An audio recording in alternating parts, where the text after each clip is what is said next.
Bismillahirrahmanirrahim. Assalamualaikum warahmatullahi wabarakatuh. Selamat sore Bapak dan Ibu, rekan-rekan sekalian yang terhormat, dosen kami dan Pak Dani Muhtada, kemudian rekan-rekan mahasiswa Magister Hukum Universitas Negeri Semarang yang saya banggakan. Perkenalkan, nama saya Aloha Bagirda Nugraha Effendi.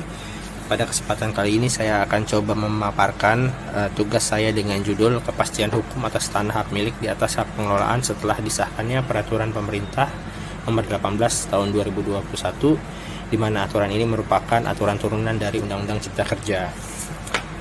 Latar belakang dalam tugas saya ini di mana perkembangan politik yang terjadi di Indonesia sedikit banyak telah mempengaruhi produk-produk hukum, salah satunya di bidang agraria, yaitu terkait kedudukan hak milik dan juga hak pengelolaan.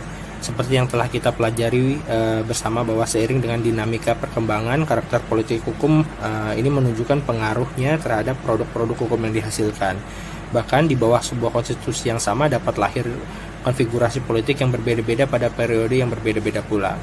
Terkait dengan hak milik sendiri, di dalam UPL sebenarnya sudah dijelaskan bahwa hak milik adalah merupakan hak turun-temurun terpenuh yang dapat dipunyai orang atas tanah. Sedangkan hak pengelolaan sendiri dikenal sebagai bagian dari hak menguasai dari negara. Dalam perkembangannya, hak pengelolaan sebagai bentuk hak menguasai negara mengalami pergeseran kedudukan yang sebelumnya dianggap sangat kuat, bahkan di atas hak atas tanah lainnya termasuk hak milik, atau dengan kata lain penguasaan hak atas tanah oleh negara dianggap lebih absolut. Sejak diundangkan Undang-Undang Cipta Kerja, Undang-Undang 11 tahun 2020, ini dianggap merupakan keinginan politik atau political will pemerintah dengan harapan mampu memutus rantai birokrasi yang berlama-lama, mengharmonisasikan kebijakan pemerintah di pusat maupun daerah untuk menunjang iklim investasi bagi penciptaan lapangan kerja dan lebih menjamin kepastian hukum bagi masyarakat dan perlindungan hukum bagi pengambil kebijakan. Dalam ranah hukum agraria, Undang-Undang Cipta Kerja ini sendiri telah melahirkan aturan turunan yang sangat penting berkaitan dengan hak atas tanah, yaitu Peraturan Pemerintah Nomor 18 Tahun 2021 tentang hak pengelolaan, hak atas tanah, satuan rumah susun, dan pendaftaran tanah. Yang menjadi rumusan masalah dalam pemaparan pada sore hari ini adalah apakah setelah diundangkannya UU CK, khususnya peraturan turunannya PP 18 tahun 2021, telah memberikan adanya kepastian hukum terhadap hak milik yang berdiri di atas tanah hak pengelolaan. Yang kedua, apakah peraturan terkait hak milik yang diterbitkan di atas tanah hak pengelolaan pasca UU CK ini telah sesuai dengan keinginan yang ingin dicapai oleh pemerintah dalam bidang agraria. Selanjutnya kita akan bahas terkait hak milik dan juga hak pengelolaan. Menurut pasal 20 ayat 1 Undang-Undang Pokok Agraria, pengertian hak milik ini adalah hak turun-temurun terkuat dan terpenuh yang dapat dipunyai oleh orang atas tanah. Kedudukan hak milik sebagai hak yang terkuat atau dapat dikatakan hak yang paling tinggi menjadi bias apabila berasal atau diterbitkan di atas hak pengelolaan.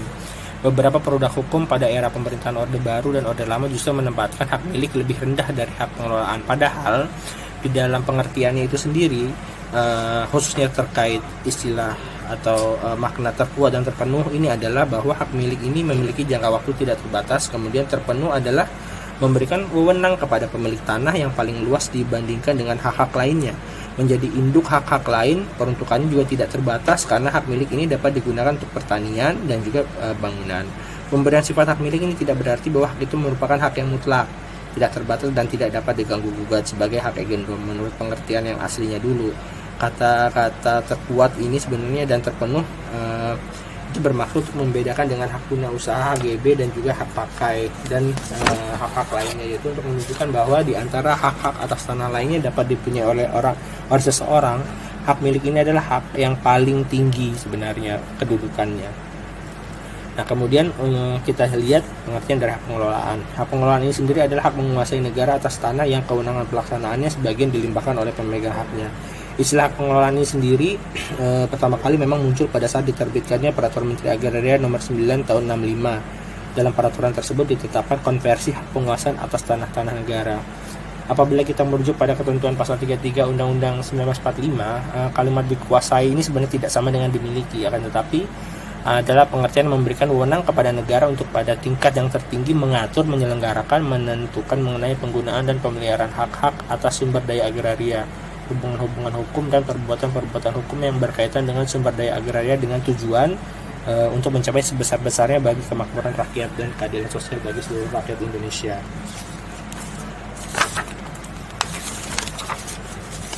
Nah, di sini kita akan coba menjabarkan aturan-aturan pada tahun 77 terkait bagaimana sih produk hukum di masa itu memposisikan antara hak milik dan juga hak pengelolaan. Yang pertama kita dapat lihat di dalam Peraturan Menteri Dalam Negeri Nomor 1 Tahun 1977 tentang tata cara permohonan dan penyelesaian pemberian hak atas bagian-bagian tanah hak pengelolaan serta pendaftarannya. Di dalam pasal 2 di sini disebutkan bahwa bagian tanah hak pengelolaan yang diberikan kepada pemerintah daerah, lembaga, instansi dan atau badan hukum milik pemerintah untuk pembangunan wilayah pemukiman dapat diserahkan kepada pihak ketiga dan diusulkan kepada Menteri Dalam Negeri atau Gubernur, kepala daerah yang bersangkutan untuk diberikan dengan hak milik, HGB dan hak pakai sesuai dengan rencana peruntukan. Nah, kita lihat lagi lebih dalam pasal 5 bahwa dijelaskan hubungan hukum antara lembaga, instansi dan atau badan-badan hukum milik pemerintah pemegang HPL. Di sini yang saya garis bawahi tidak menjadi hapus dengan didaftarkannya hak-hak yang diberikan kepada pihak ketiga sebagaimana dimaksud dalam pasal 2 tadi. Artinya kita bisa menyimpulkan dan melihat bahwa sebenarnya dengan adanya peraturan Menteri Dalam Negeri ini posisikan kedudukan hak milik itu sebenarnya ada di bawah hak pengelolaan. Tentunya ini sangat bertentangan dengan apa yang dijelaskan atau dalam pengertian Undang-Undang Pokok Agraria tentang hak milik, bahwa hak yang terkuat dan juga terpenuh. Karena di dalam peraturan Menteri Dalam Negeri ini hak milik apabila berdiri di atas HPL, posisinya HPL-nya itu tidak hapus. Artinya ini konsekuensinya adalah dengan tidak hapusnya hak pengelolaan di sana, artinya setiap perbuatan hukum yang dimiliki orang dengan sertifikat hak milik itu harus mendapatkan persetujuan atau rekomendasi dari pemegang hak pengelolaan, sehingga yang dikatakan terkuat dan juga terpenuh sebenarnya menjadi bias di sini. Lebih lanjut kita lihat dalam Peraturan Menteri Negara Menteri Negara Agraria atau BPN nomor 9 tahun 99 di sini tentang tata cara pemberian dan pembatalan hak atas tanah negara dan hak pengelolaan. Setelah disahkannya permen ini 9 tahun 99, maka Permendagri yang sebelumnya nomor 1 tahun 77 dicabut dan tidak berlaku lagi. Namun sayangnya pengaturan kedudukan hak atas tanah termasuk di dalamnya hak milik yang diterbitkan di atas hak pengelolaan tidak diatur sebagaimana dalam Permendagri Permendagri nomor 1 tahun 77. Tentunya hal tersebut akhirnya menimbulkan polemik yang menimbulkan perbedaan pandangan di masyarakat, khususnya pihak-pihak yang berkepentingan antara lain petugas kantor pertanahan, notaris PPAT, perbankan, dan juga pengembang milik pemerintah yang merupakan pemegang HPL, salah satunya itu adalah Perumnas.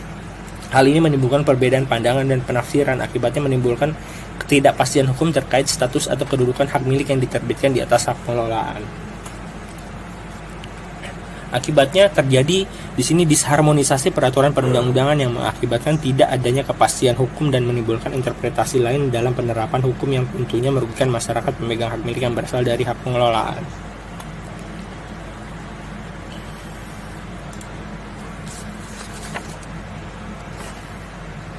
Nah, kemudian dalam rangka mengatasi permasalahan tersebut, pemerintah munculkan gagasan mengenai Omnibus Law yang mana dianggap sebagai alternatif penyelesaian akibat konflik regulasi yang semeraut dan tumpang tindih sehingga berdampak pada ketidakharmonisan dan ketidaksinkronisasi antara regulasi serta menghambat upaya perencanaan program percepatan pembangunan dan peningkatan kesejahteraan masyarakat. Pada 2 November 2020, DPR telah mengesahkan RUU Cipta Kerja dalam rapat paripurna DPR dan telah diundangkan menjadi Undang-Undang Nomor 11 Tahun 2020 tentang Cipta Kerja. Nah, Undang-Undang Cipta Kerja ini merupakan keinginan politik atau political will pemerintah dengan harapan mampu memutus rantai birokrasi yang berlama-lama, mengharmonisasikan kebijakan pemerintah, menunjang iklim investasi bagi penciptaan lapangan kerja, dan menjamin kepastian hukum bagi masyarakat dan perlindungan hukum bagi pengambilan kebijakan. Nah, di sini kita lihat apakah setelah Undang-Undang Cipta Kerja ini diterbitkan, tadi kan kita lihat bahwa ada aturan-aturan terkait kedudukan hak milik dan hak pengelolaan itu tidak adanya kepastian hukum. Nah, apakah dengan Undang-Undang Cipta Kerja ini memberikan suatu jaminan kepastian hukum bagi masyarakat khususnya terkait hak milik dan juga hak pengelolaan? Sebagai turunan dari Undang-Undang Cipta Kerja ini, akhirnya pemerintah menerbitkan Peraturan Pemerintah Nomor 18 Tahun 2021 tentang hak pengelolaan, hak atas tanah, dan juga satuan rumah susun dan pendaftaran tanah. Dalam peraturan pemerintah ini khususnya pada pasal 12 dan pasal 14, kita dapat melihat bahwa di sini pemerintah memberikan suatu kepastian hukum dengan menempatkan kedudukan hak milik ini sama atau sejajar dengan hak pengelolaan, di mana hak milik dan juga hak pengelolaan ini merupakan hak yang primer, sehingga tidak bisa berdiri satu sama lain atau hak pengelolaan ini diterbitkan hak milik. Di sini kita coba lihat dalam pasal 12, khususnya ayat 3. Hak pengelolaan hanya dapat dilepaskan dalam hal diberikan hak milik. Di sini saya garis bawahi dan juga saya beri warna kuning.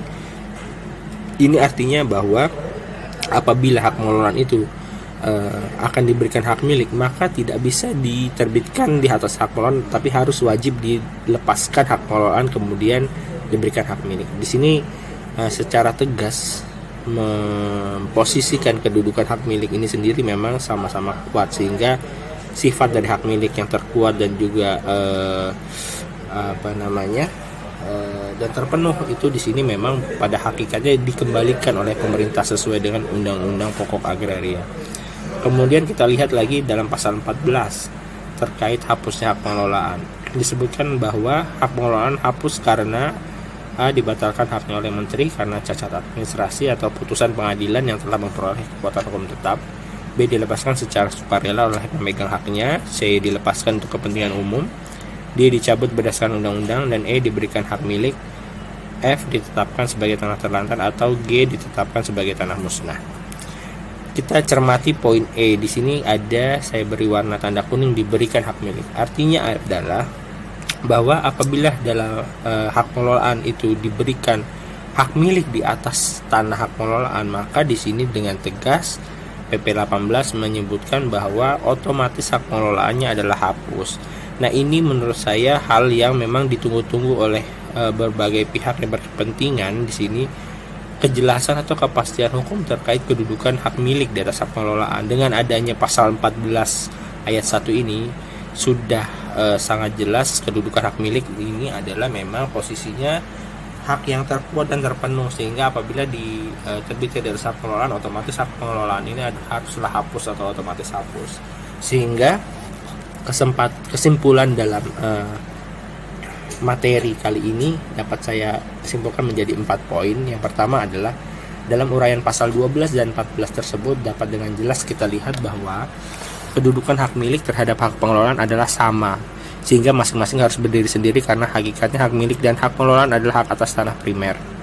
Yang kedua, dalam PP 18 2021 sebagai aturan-aturan dari UCK, pemerintah telah melaksanakan sinkronisasi peraturan dalam hukum agraria khususnya terkait kedudukan hak milik terhadap hak pengelolaan.